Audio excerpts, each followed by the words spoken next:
Grabe ka Yorme, nagulantang ang sanlibutan dahil sa agarang aksyon sa kababayan nating nasunugan sa Manila. Yorme, mabuhay ka hanggat gusto mo. Dahil kailangan ka sa Manila para sa ikabubuting kalagayan nito dahil sentro pa naman ito sa buong Metro Manila.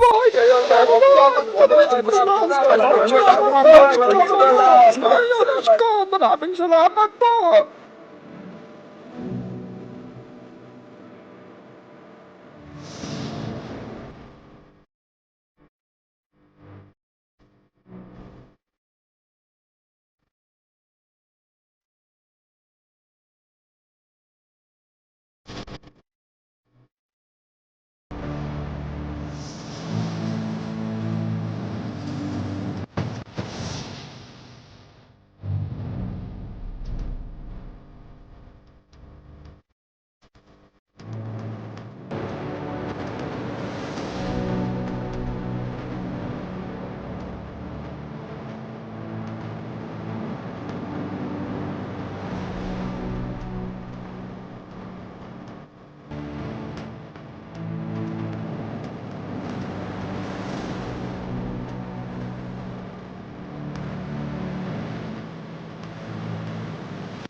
Guys, may kami sa sa lolo.